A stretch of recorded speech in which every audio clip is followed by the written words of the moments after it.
शुरू करते हैं। आज जो मैं लाने जा रहा हूँ आपके लिए स्पेशली रेलवे का ब्लैक बुक ला रहा हूँ, जो कि आपके लिए भारत का भूगोल जो है वो पढ़ाने जा रहा हूँ। जितने भी क्वेश्चन आ चुके हैं वो सारा करवा रहा हूँ। उससे पहले मैं बता दूँ कि जितने भी आप सब्सक्राइब किए हुए हैं उनको दिल से थैंक यू। और आप याद रखिएगा मेरा स्लोगन हमेशा, आप हैं तभी हम हैं, क्योंकि आप नहीं तो हम नहीं, ये आप जानते हैं। तो चलिए शुरू करते हैं। नई अकाडमी सिर्फ आपके लिए जीता है। चलिए बात करते हैं। पहला क्वेश्चन है कि भूगोल का जनक किसे माना जाता है?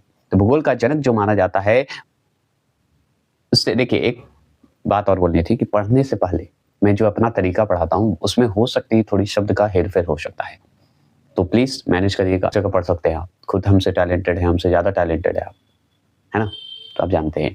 तो मैं चाहता हूँ कि आप सिर्फ मेरी बातों को समझने की कोशिश करें। अगर मेरी आवाज पसंद ना आए तो म्यूट कर दे, इसमें कोई दिक्कत नहीं है, लेकिन कंटेंट को देख लीजिएगा क्योंकि कंटेंट से आ रहा है क्वेश्चन, क्योंकि मैं उसी कंटेंट को लाता हूँ जो कंटेंट एग्जाम दे, रिजल्ट दे। ठीक है, तो चलिए। तो जैसे देखिए भूगोल का जनक जो है किसे माना जाता है, तो एराटोस्थेनस को माना जाता है। यहाँ पे अस्थेनस की जगह पे अस्थेनस कर देता है कभी कभी, तो ये गलत नहीं कहिएगा कि गलत मैंने बताया, गलत नहीं बताया मैंने। ठीक है, तो याद रखिएगा एराटोस्थेनस बोलिएगा। ठीक है, याद हो गया होगा आपको। तो भूगोल का जनक किसे माना जाता है, तो एराटोस्थेनस को। आगे बात करते हैं। आगे सवाल की बात करें तो आगे सुनिए। भारत भूगोल का क्षेत्रफल संपूर्ण विश्व की भूमि के क्षेत्रफल का कितना प्रतिशत है, तो याद रखेंगे 2.4% है। अगर पूछेगा कि भारत भूमि का क्षेत्रफल संपूर्ण विश्व की भूमि के क्षेत्रफल का कितना प्रतिशत है, तो आप जान लीजिए इन दोनों के बीच की बात होगी, 2.4% है। याद रखिएगा भारत का क्षेत्रफल, भूमि का क्षेत्रफल। अगर बात करूं कि भारतीय भूभाग का क्षेत्रफल पूछे, भारत का भूभाग का क्षेत्रफल पूछ रहा है, तो आप याद रखिएगा कितने वर्ग किमी में है, तो ये 3.28 मिलियन वर्ग किमी में है। आप स्पीड करके वीडियो देख सकते हैं। ठीक है, आगे बात करें। चौथा जो क्वेश्चन देख रहे हैं यहाँ पे ध्यान से सुनिएगा कि लक्षद्वीप समूह क्या है? लक्षद्वीप समूह है अंडमान निकोबार द्वीप समूह। ठीक है, तो लक्षद्वीप समूह, अंडमान निकोबार द्वीप समूह के समुद्र तट सहित, क्या है? समुद्र तट सहित मतलब साथ में, ठीक है, सहित भारत की समुद्र तट का लगभग कुल कितना जो है बताइए लंबाई है, मतलब लंबाई क्या है यही पूछ रहा है ना। तो कुल कितना लंबाई है, तो आप जान जाइए 75-17 किमी जो है लंबाई में। तो पांचवी क्वेश्चन को ध्यान से सुनिएगा। भारत के उपोष्ण कटिबंधीय वनस्पति क्षेत्रों में वार्षिक औसत तापमान की सीमा जो है क्या है, तो ये जो है 17 डिग्री सेल्सियस से लेके 24 डिग्री सेल्सियस तक है। समझ गए? छठे प्रश्न की बात करते हैं। छठे प्रश्न को ध्यान से सुनिएगा कि भारत दक्षिण एशिया का सबसे बड़ा देश है। ये तो हम जानते ही हैं कि भारत जो है दक्षिण एशिया का सबसे बड़ा देश है, जो पृथ्वी के भू क्षेत्रफल के भाग में फैला है। तो कितना बताइएगा, कितना प्रतिशत फैला है, तो याद रखिए 2.3% फैला हुआ है, ये भी जान लीजिए। ठीक है, आगे बात करते हैं। भारत के किस राज्य की तट रेखा सबसे लंबी है, तो हम जानते हैं गुजरात की है, इसमें सोचना ही नहीं। आगे बात करते हैं। क्षेत्रफल की दृष्टि से विश्व का 7वां सबसे बड़ा देश कौन सा है, तो भारत है हमारा 7वां, है ना। पहला कौन है कमेंट बॉक्स में करिएगा। आगे बात करें तो भारत देश का दक्षिणतम बिंदु कौन सा है, तो हमारा इंदिरा पॉइंट है। बहुत इजी क्वेश्चन है, ये सब आ चुका है रेलवे में, मैं नहीं दे रहा हूँ, ब्लैक बुक दे रहा है। आगे बात करते हैं। देखिए इस तरह का क्वेश्चन बहुत अच्छे से समझाया हुआ है। देखिए कच्छ के रण के बारे में निम्न में से कौन सा कथन जो है सही नहीं है। अब कौन सा कथन नहीं सही है, इसका पढ़िएगा तभी तो जवाब दीजिएगा। तो हाँ देखिएगा, यह उड़ीसा राज्य के पूर्वी तट में स्थित है, यही जो है आपका सही नहीं है। नहीं तो आपका यह जंगली गधों के लिए प्रसिद्ध है, हाँ भाई सही है। यह सफेद नमक का प्रसिद्ध रेगिस्तान है जो मानसून के मौसम के बाद दिखाई देता है, तो हाँ ये भी सही है, ये भी सही है। ठीक है, पहला जो है नहीं है, क्योंकि उड़ीसा के पूर्वी तट में स्थित है ऐसा तो कुछ है नहीं, हमने पढ़े भी नहीं है। हाँ, यह गुजरात के कच्छ जिले के थार मरुस्थल में नमक का दलदल है, तो ये भी बात सही है। तो 1 2 3 सॉरी 2 3 4 जो है सही है और एक गलत है, तो वही गलत आपको यहाँ पे दिया है। आगे बात करते हैं। तो देखिए लिखा हुआ है, ये तो क्वेश्चन क्लियर कर दिया। यहाँ पे देखिए भारत अपने 3.2 मिलियन वर्ग किमी क्षेत्रफल के साथ विश्व के भू क्षेत्र का जो है 2.4% है। कितना है? 2.4% है। अब जान गए, विश्व के क्षेत्रफल के हिसाब से पूछ रहा है, 2.4 है। और यह विश्व का केमा है, बताइए सबसे बड़ा देश, तो 7वां सबसे बड़ा देश। देख रहे हैं, भारतीय महाद्वीप का सबसे दक्षिण छोर जो है, सबसे दक्षिण छोर केप कोमोरिन, क्या है? कोमोरिन। तो केप कोमोरिन किस राज्य में स्थित है, तो ये हमारा तमिलनाडु राज्य में जो है, भारत के तमिलनाडु राज्य में स्थित है। उत्तर पूर्वी भारत चले जाइए, ठीक है, नॉर्थ और ईस्ट में उत्तर पूर्वी भारत, पश्चिम घाट के कुछ हिस्सों, ठीक है, उत्तर पूर्वी भारत, पश्चिम घाट के कुछ हिस्सों, अंडमान एवं निकोबार, ठीक है, ऊपरी असम, ऊपर की ओर वाला असम, पूर्वी हिमाचल के निचले ढलान, ठीक है, पूर्वी हिमालय के निचली जो ढलान है, हाँ, उड़ीसा, हिमालय की तलहटी, ठीक है, भावर और तराई क्षेत्र में जो है किस प्रकार की वनस्पति पाई जाती है, तो वो है उष्णकटिबंधीय सदाबहार वन पाई जाती है। अब बताइए, इतना बड़ा क्वेश्चन पूछा, इसमें से कुछ भी पूछ सकता है। जैसे बता दूं क्या पूछ सकता है, तो जैसे पूछ देगा उत्तरी पूर्वी भारत में बताइए किस प्रकार की वनस्पति पाई जाती है, तो हम बताएंगे उष्णकटिबंधीय सदाबहार वन पाई जाती है।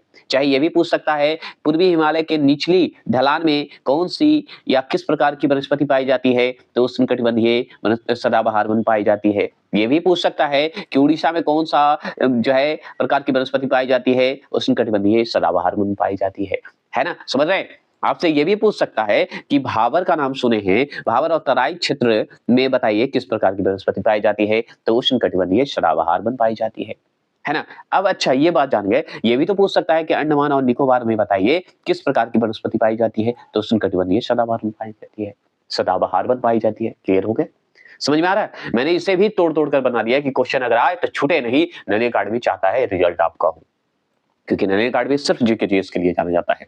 भारत की लगभग बताइएगा कितना केवी की थल सीमा पड़ोसी देशों से जुड़ी हुई है, तो हम बहुत अच्छे से जानते हैं कि 15,106 है, मतलब 15,106 किमी जो है थल सीमा पड़ोसी देश से जुड़ी हुई है।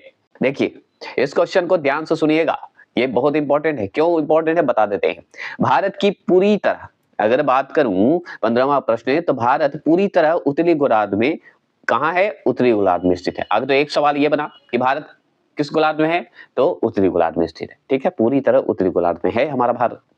अब बात करते हैं मुख्य भूभाग, जो मुख्य भूभाग होता है, मेन लैंड जो होते हैं, मुख्य भाग की बात कर रहा है, भूमि की बात कर रहा है, वो बताइए उत्तरी अक्षांश के बीच विस्तृत है। तो कितना से कितना तक जो है उत्तरी अक्षांश में विस्तृत है। आप ये तो जान गए ना कि उत्तरी गोलार्ध में स्थित है हमारा भारत, है तो कहां कितना से कितना, तो आप जान लीजिए कि वो 8 डिग्री 4 मिनट से लेके 37 डिग्री 6 जो है मिनट उत्तरी अक्षांश के बीच विस्तृत है हमारा भारत। क्लियर हो गए। आगे बात करते हैं, तो ये बहुत इजी क्वेश्चन है कि कर्क रेखा इनमें से किस राज्य में नहीं गुजरती है। तो आप जानते हैं कि कर्क रेखा हमारा 8 राज्यों से गुजरती है, भारत के 8 राज्यों से गुजरती है। तो आप बताइए, राजस्थान से गुजरती है, मिजोरम से गुजरती है, झारखंड से भी गुजरती है, लेकिन असम से कहां गुजरती है सर जी? यही तो आंसर यहाँ पे दे दिया। और बताइए, जो आप 3 यहाँ पढ़े हैं, 5 और नाम बताइए कमेंट बॉक्स में, तो मुझे लगेगा कि आपको आता है ना, क्योंकि अच्छा लगता है और ऐसे भी आप टैलेंटेड है, आना तो है, और नेट का जमाना है, सर्च कीजिए। चलिए, वैसे याद होता है, याद रखिएगा, सर्च करने से, नेट पे सर्च करने से याद होता है, कभी नहीं भूलिएगा। आगे बात करते हैं, ये भी सवाल को देखिए आपका कर्क रेखा से क्लियर ही हो जाएगा इसी में। आगे सवाल है कि कर्क रेखा से होकर नहीं गुजरती है, तो कर्क रेखा से क्या नहीं गुजरती है? तो देखिए गुजरात तो कर्क रेखा से गुजरती ही है सभी, मध्य प्रदेश गुजरता है, झारखंड गुजरता है, लेकिन नागालैंड से कर्क रेखा कहां गुजरता है? यही तो आंसर है, क्योंकि नहीं में पूछ रहा है। 18वां प्रश्न है कि कर्क रेखा जो है भारत के इनमें से किस राज्य से होकर नहीं गुजरती है? तो आप अच्छे से जानते हैं कि राजस्थान से गुजरती है, ठीक है, त्रिपुरा से गुजरता है, मध्य प्रदेश से गुजरता है, लेकिन उड़ीसा से नहीं गुजरता। यही तो आंसर पूछा कि नहीं गुजरता है। तो 8 राज्य अगर याद है कि 8 राज्यों से कर्क रेखा गुजरती है, तो आपको याद रखिएगा, आपको आंसर आ जाएगा। अब 8 में 3 तो कमेंट कर दीजिए कि कर्क रेखा और किस राज्य में गुजरती है। चलिए, वेस्ट बंगाल मैंने टिक लगा दिया, और तो बता दीजिए, जरूर बताइएगा, कमेंट बॉक्स में वेट कर रहा हूं आपका। चलिएगा, लीजिए यहाँ पे भी क्लियर कर्क रेखा को कर लेते हैं भाई। चलिए देखिए, कर्क रेखा निम्न में से किन भारतीय राज्यों के समूह से होकर गुजरती है? तो किस, अब बताइए कर्क रेखा किस राज्य से होकर गुजरती है भारत की? तो यहाँ पे देखिए उत्तर प्रदेश, बिहार, मध्य प्रदेश और दिल्ली। तो भाई मध्य प्रदेश से तो गुजरती है, ना दिल्ली से गुजरती है, ना बिहार से गुजरती है, ना उत्तर प्रदेश से गुजरती है। चलिए इसको हटाते हैं।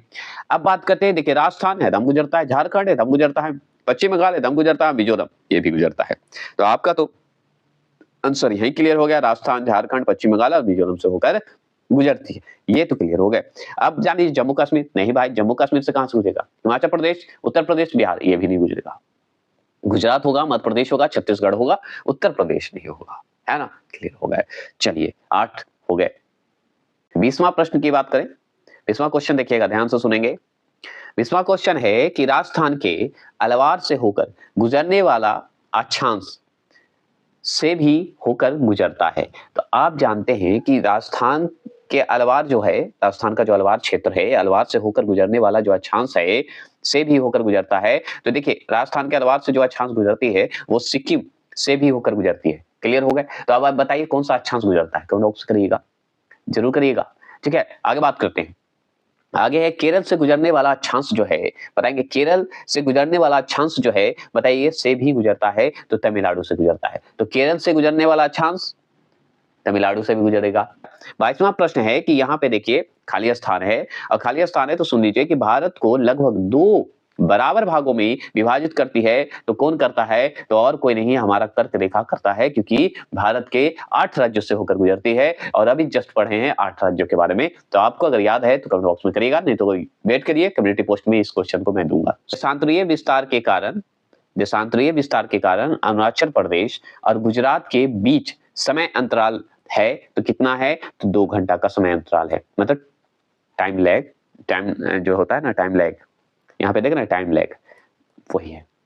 ठीक है, तो 2 घंटे का समय अंतराल होता है, आप जान लीजिए। आगे बात करें तो भारतीय मानक समय जो है, भारतीय मानक समय को शॉर्ट में क्या बोलते हैं? IST, याद रखिएगा। ग्रीनविच मध्य समय, जिसे GMT बोलते हैं, ठीक है, से आगे है, तो कितना है हमारा? तो 5 घंटे 30 मिनट आगे है। तो आप ऐसे याद मत कीजिए, ऐसे याद कीजिए, IST और GMT। बताइए IST और GMT से बताइए इन दोनों के बीच के मध्य जो है कितने समय जो है आगे चलता है? तो हम बताएंगे 5 घंटे 30 मिनट आगे चलता है। क्लियर हो गए? कितने चलते हैं? तो 5 घंटे 30 मिनट आगे। तो भारतीय मानक समय और ग्रीनविच के मध्य के अगर समय पूछे तो 5 घंटे 30 मिनट आगे चलता है। 25 क्वेश्चन नंबर को ध्यान से सुनेंगे। 25 क्वेश्चन नंबर क्या है कि भारतीय मानक समय का निर्धारण जो है, भारतीय मानक समय को आप जानते ही हैं क्या बोला जाता है? शॉर्ट में IST, आप जानते हैं। तो भारतीय मानक समय का निर्धारण जो है 82.5 डिग्री, याद रखिए 82.5 डिग्री पूर्वी देशांतर वाली जो है यमोत्तर रेखा को जो है मानक यमोत्तर रेखा मानकर किया जाता है। ठीक है, यह जो है इनमें से किसके पास से होकर गुजरती है? तो इस ऑप्शन के हिसाब से याद रखिएगा, इलाहाबाद से गुजरती है। आप जानते हैं इलाहाबाद, जिसे आप प्रयागराज भी बोलते हैं, पहले भी प्रयागराज ही था, बाद में इलाहाबाद हुआ था, तो जान गए, तो इलाहाबाद से गुजरती है। क्लियर हो गए? और एक बात और ध्यान रखिएगा कि यमोत्तर को मेरिडियन बोला जाता है, आप जानते हैं, इंग्लिश नाम है। चलिए आगे बात करते हैं। आगे सवाल क्या है सुन लीजिए। आगे सवाल 26 है कि भारतीय मानक यमोत्तर रेखा, जिसे इंडियन स्टैंडर्ड मेरिडियन बोला जाता है, जिसे IST, जिसे शॉर्ट फॉर्म में हम पढ़े, उसका फुल फॉर्म भी पूछ दे तो आप टिक लगा दीजिएगा, है ना? जैसे GMT का बताइए फुल फॉर्म, कमेंट बॉक्स में जरूर करिएगा, ठीक है, मैं दे चुका हूं कम्युनिटी पोस्ट में। तो भारतीय मानक यमोत्तर रेखा जो है, जिसे इंडियन स्टैंडर्ड मेरिडियन बोला जाता है, 5 राज्यों से होकर गुजरती है। इनमें से कौन सा जो है उन 5 राज्यों में से एक नहीं है?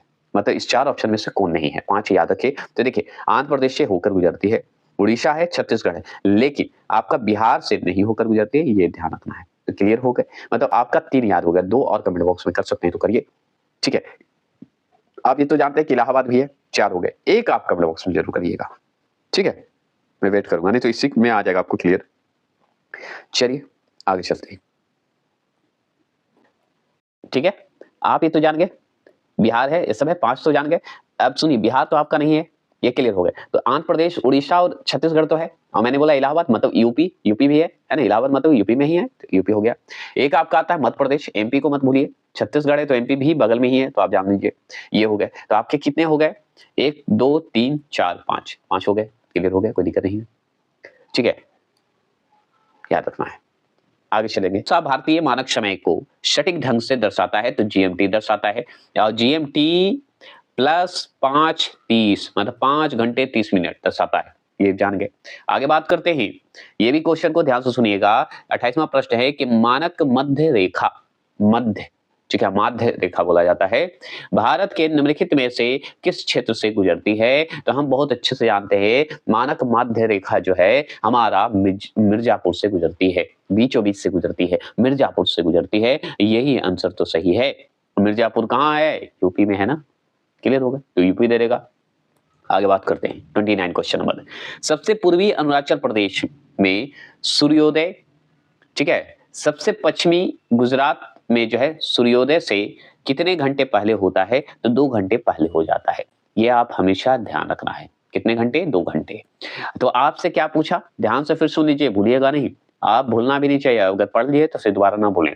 तो सबसे पूर्वी अरुणाचल प्रदेश, अगर सबसे पूर्वी अरुणाचल प्रदेश आप जाते हैं या रहते हैं, जिनको रहते हैं, सुन लीजिए कि सबसे पूर्वी अरुणाचल में जो है सूर्योदय होता है, ठीक है? सूर्योदय तो हर जगह होते हैं, तो वहां भी होता है। सबसे पश्चिमी गुजरात चले जाइए और सबसे पश्चिमी गुजरात वाले अपने दोस्त को कॉल कीजिए, ठीक है? और गुजरात में सूर्योदय से कितने घंटे पहले होता है, अपने दोस्त से पूछ लीजिए। जो अरुणाचल प्रदेश वाले हैं और गुजरात वाले, इसको कॉल करके पूछिए कि कितने पहले सूर्योदय होता है, कितना घंटा पहले, तो वो बोलेगा 2 घंटा पहले ही हो गया मेरा सूर्योदय। ठीक है, क्लियर हो गए? तो अरुणाचल प्रदेश और गुजरात में अगर देखा जाए तो 2 घंटे पहले, 2 घंटे का अंतर रहता है सूर्योदय का। समझ गए? सूर्योदय मतलब निकलने का बोल रहा है, सूर्यास्त नहीं बोल रहा है। तो आप ऐसे याद हुआ, भूलिएगा नहीं। चलिए आगे बात करते हैं। आगे बात करते हैं तो भारत का पहला पोशाक संग्रहालय किस राज्य में स्थित है? तो हम बताएंगे गोवा में है। ठीक है, कहां है? पोशाक संग्रहालय की बात करेगा तो भारत का पहला पोशाक संग्रहालय हमारा गोवा में है, और गोवा जाइए, मिलेगा आपको। आगे बात करते हैं, 21वां प्रश्न है, भारत का स्टैच्यू ऑफ यूनिटी किस राज्य में स्थित है? तो हमारा गुजरात में है। स्टैच्यू ऑफ यूनिटी की बात करेगा तो गुजरात टिक लगा दीजिएगा, भारत के राज्य गुजरात में है। अब बात करते हैं भारत का कौन सा संरक्षित क्षेत्र जो है, देखिए यहाँ पे संरक्षित क्षेत्र भारतीय जंगली गधों के लिए जाना जाता है, या गधों के लिए प्रसिद्ध है मतलब फेमस है, तो हमारा कच्छ का रण जो प्रसिद्ध है, याद रखेंगे। 33वां प्रश्न, किस शहर को पूर्व का स्कॉटलैंड कहा जाता है? तो वो शिलोंग को कहा जाता है। किसे कहा जाता है? शिलोंग को कहा जाता है, ये जरूर ध्यान रखना है।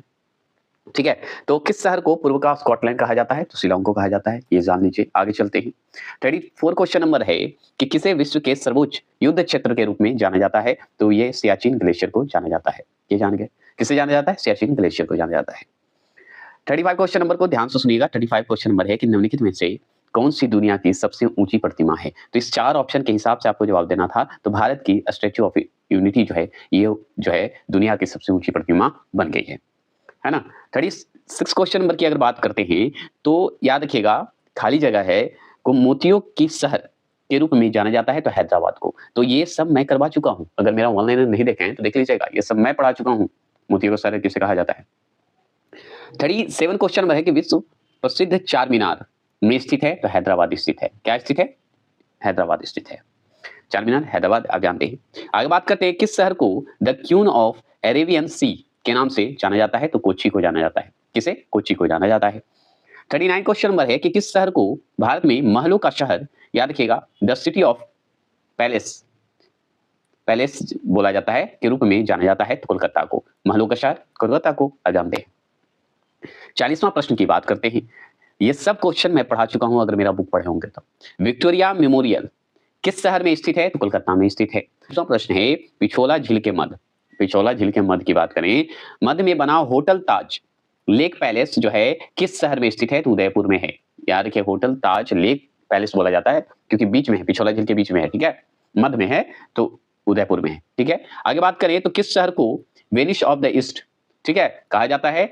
जहां सिटी पैलेस स्थित है, तो वो उदयपुर है, जो कि हम ऊपर भी पढ़ चुके हैं। सोचिए इस क्वेश्चन को कैसे घुमा दिया है। वेनिस ऑफ द ईस्ट मतलब ईस्ट तरफ है, और जहां सिटी पैलेस स्थित है तो उदयपुर है। चलिए आगे बात करते हैं। 40वां प्रश्न है कि भारत का कौन सा शहर जो है डेट्रॉइट ऑफ एशिया और ऑटोमोबाइल कैपिटल के नाम से लोकप्रिय है? तो चेन्नई हमारा लोकप्रिय है, कैपिटल, ऑटोमोबाइल कैपिटल से लोकप्रिय है। 44 क्वेश्चन नंबर की अगर बात करें तो गुजरात स्थित जूनागढ़ की गिरनार पहाड़ियां खाली जगह है, आमों की किस्म से या किस्म के लिए प्रसिद्ध है? तो वो है केसर। ठीक है, केसर, ये ध्यान रखना है। ठीक है, अब बात प्रसिद्ध है कि गुजरात में स्थित जो जूनागढ़ जो आप देख रहे हैं, और गिरनार पहाड़ी की बात करते हैं, 1 मिनट, जो ये गिरनार पहाड़ी देख रहे हैं ना, वो केसर आमों के किस्म के लिए प्रसिद्ध है। आमों की बात हो रही है, केसर आमों की प्रसिद्ध है। इंडिया गेट कहां पर है? नई दिल्ली में। ये सब मैं मॉक टेस्ट में करवा चुका हूं, अगर नहीं देखे तो देख लीजिएगा, आपको याद आया होगा, क्योंकि मैंने पूछा था कि इंडिया गेट है कहां, ये क्वेश्चन पूछा था ना, और बहुत लोग गलत दिए थे। जो मैं चला रहा हूं अभ्यास सेट 1 अभ्यास 2 करके, उसमें देख लीजिएगा।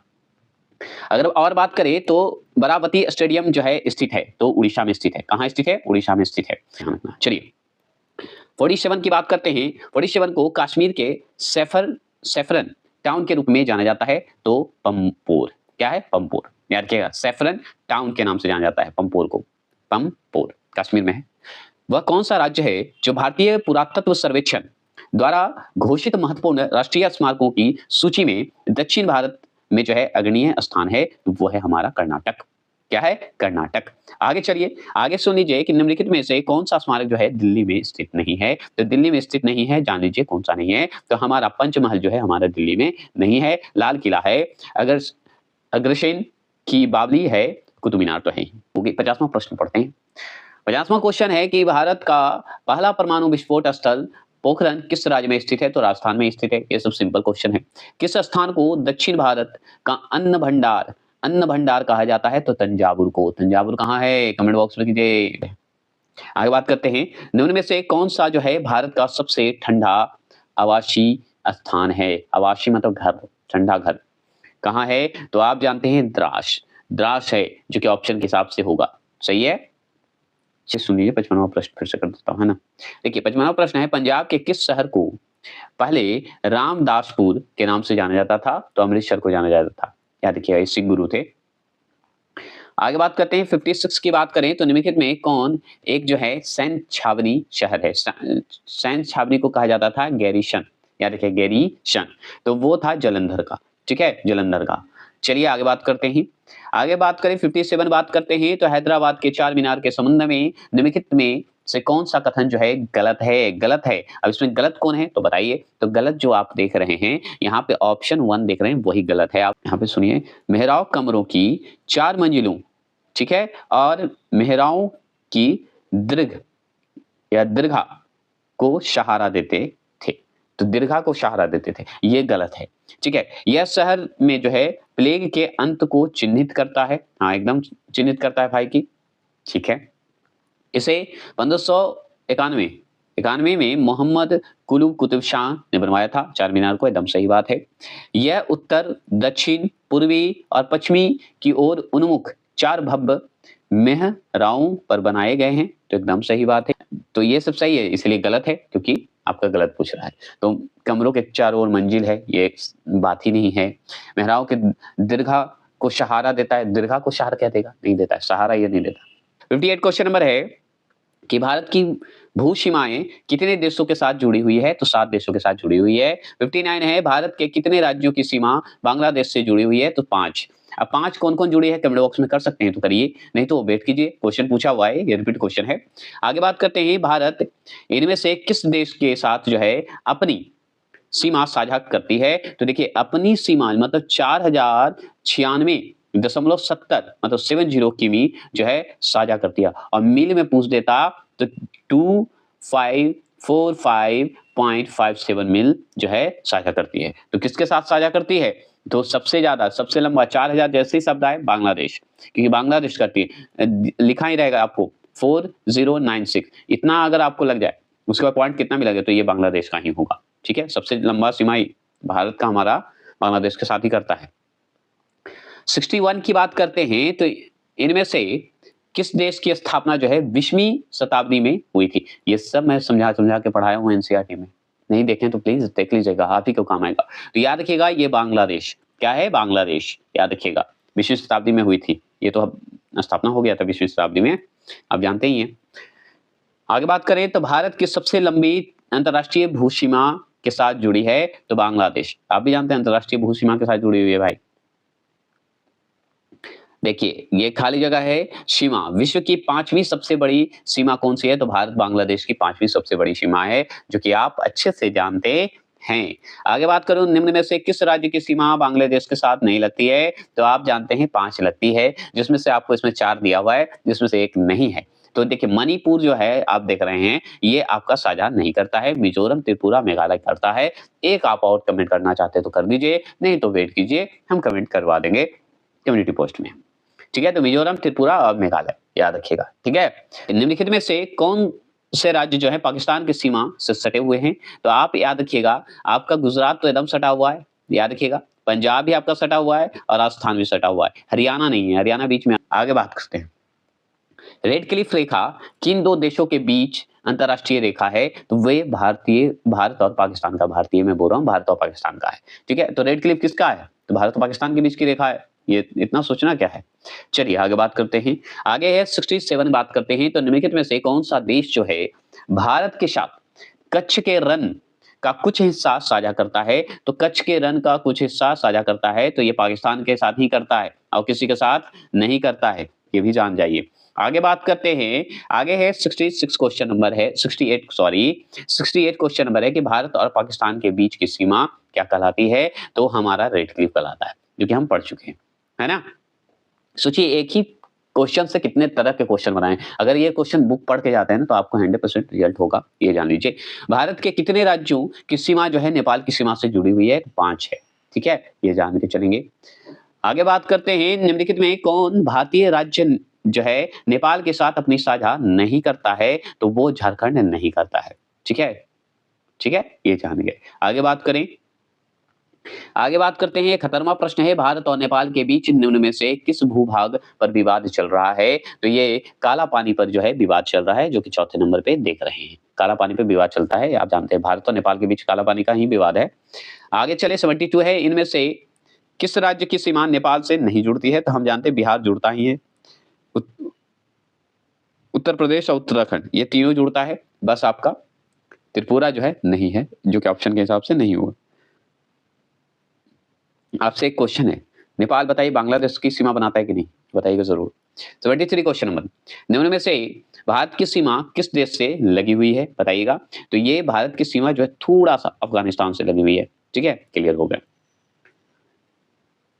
74 क्वेश्चन नंबर, डुरंड रेखा ब्रिटिश भारत और के बीच की सीमा रेखा है। तो देखिए डुरंड रेखा जो था भारत और अफगानिस्तान के बीच की रेखा है, लेकिन अब जो है डुरंड रेखा भारत और अफगानिस्तान का नहीं, भारत और अफगानिस्तान और पाकिस्तान का हो गया है, ठीक है।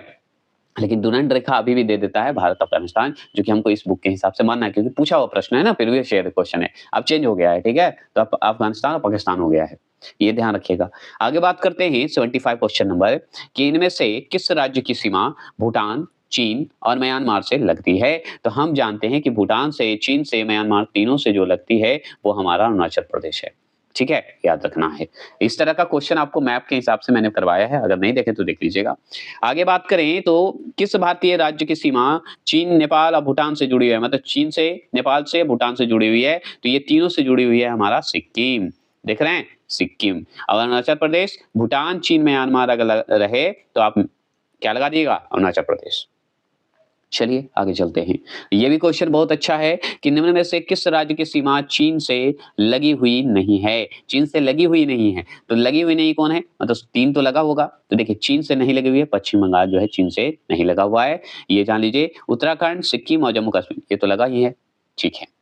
आगे बात करते हैं, ये भी क्वेश्चन 78 क्वेश्चन नंबर बहुत अच्छा है, भूटान की सीमा इनमें से किस भारतीय राज्य से जुड़ी नहीं है? तो याद रखिए जुड़ी नहीं पूछ रहा है, नहीं है, भारतीय राज्य से जुड़ी नहीं है भूटान की सीमा, तो याद रखिएगा उड़ीसा से भूटान की सीमा जो है जुड़ी हुई नहीं है, लेकिन पश्चिम बंगाल, असम और सिक्किम से जुड़ी हुई है, ये जरूर ध्यान रखना है।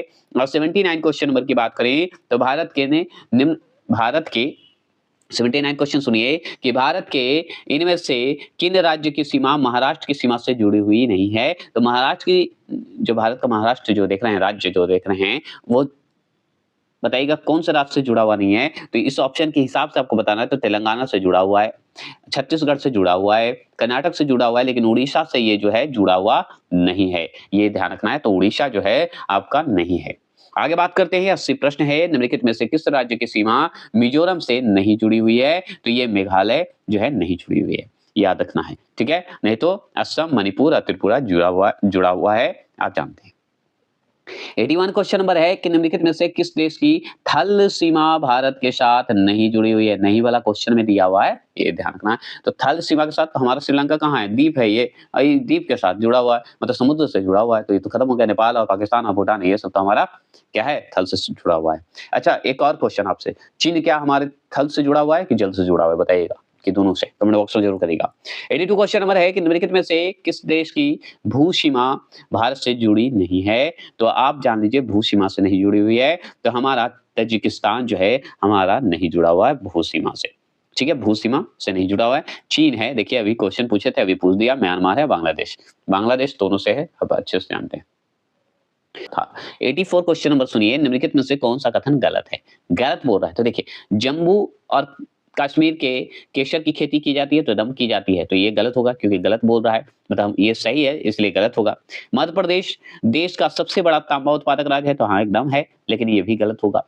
वी कुरियन भारत में श्वेत क्रांति का जन्मदाता है, तो ये भी सही है, लेकिन ये भी गलत होगा क्योंकि गलत बोल रहा है, तो गलत यही है। रेड क्लिफ जो है हमारा भारत पाकिस्तान का है, यहाँ पे भारत चीन दे दिया है, तो ये गलत हो गया, तो यही तो लिखा हुआ है ना, गलत। चलिए आ जाइए, और ये अंतिम है आपका। देखिए 85 क्वेश्चन नंबर को ध्यान से सुनिएगा। 85 क्वेश्चन नंबर है कि निम्नलिखित में से कौन से भारतीय राज्य बांग्लादेश की सीमा पर स्थित है? बताइएगा। तो याद रखेंगे कौन सा राज्य जो है बांग्लादेश सीमा पर स्थित है, तो हम जानते हैं भारत का हमारा पश्चिम बंगाल, तो बांग्लादेश क्योंकि इसी से कट के बना है, ये भी जान लीजिए, बंगाल था पहले। आगे बात करते हैं, दूसरा असम, भाई ये भी सही है। मेघालय ये भी सही है, त्रिपुरा भी सही है, और मिजोरम, ये सब जो है हमारे बांग्लादेश से जुड़ा हुआ है, जो कि आपका ये सीमा सही है। क्लियर हो गए? तो ध्यान रखना है कि हमारा 5 है ना, 5 लगता है, जिसमें एक हो गया बांग्लादेश, पश्चिम बंगाल, दूसरा असम, मेघालय, त्रिपुरा और मिजोरम, ये आपके 5 हैं, पांचों आपके सीमा बनाता है बांग्लादेश के साथ। नेक्स्ट टॉपिक आएंगे हम भारत का भूगोल, जो कि भारत का भौगोलिक प्रभाग है, उसको हम पढ़ेंगे। तो ये क्लियर हो गया। अब चलिए हम नेक्स्ट आते, तुरंत आएंगे, कंटिन्यू आएंगे। जय हिंद, जय भारत।